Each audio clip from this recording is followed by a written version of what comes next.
Assalomu alaykum, hurmatli ijtimoiy tarmoq foydalanuvchilari. Mana yana yangi kanalimga yangi videolarni olishni boshladim. Ancha video qo'ya olmadim. Endi mana vaqtim bo'lib bo'shab video qilishni niyat qilgandim. Mana kanalim yaxshi, rivojlanyapti sekin-sekin. Bloglarga, boshqa narsaga tushgan yo'q, Xudoga shukr. Endi sekin-sekin videolarni qilib joylashga harakat qilaman. Ya'nikim bu kanalim o'zim bundan oldingi videolarimda aytgandek, o'zimni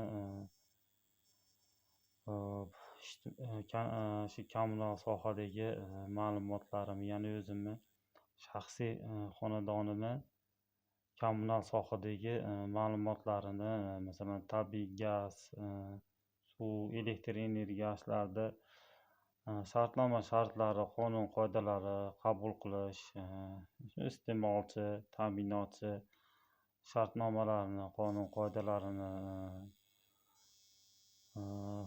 barcha bo'ladigan qonuniy hujjatlarini o'rganib, o'zim uchun shu narsalarni o'rganaman deb shu kanalni ochganman. Mana anchadan beri yaxshi, bir oydan oshdi.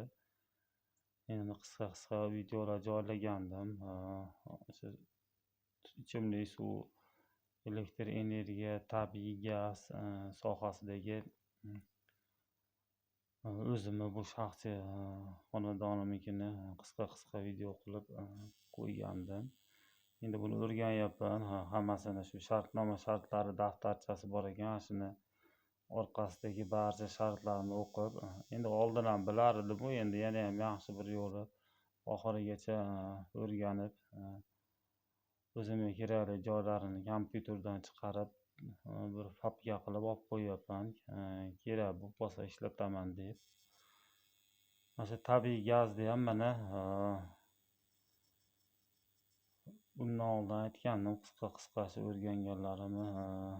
Yana mana shu tabiiy gazda ham mana o'zimni shaxsiy bu xonadonimnikini aytyapman. Ya'niki bu kommunal sohadagi o'zimni shaxsiy xonadonimniki. Vazirlar Mahkamasining 22-sonli qarorida gaz hisoblagichlarni, ya'ni o'sha onlayn hisoblagichlarni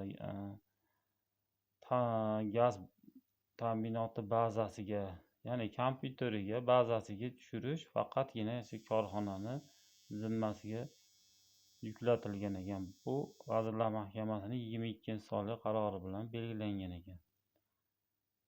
Mana bundan oldin qilgan videolarimda ham hammasida aytganman. O'rganaman deb, mana o'rganib boryapmiz, Xudo xolasa. Hammasi yaxshi. Sog' bo'linglar.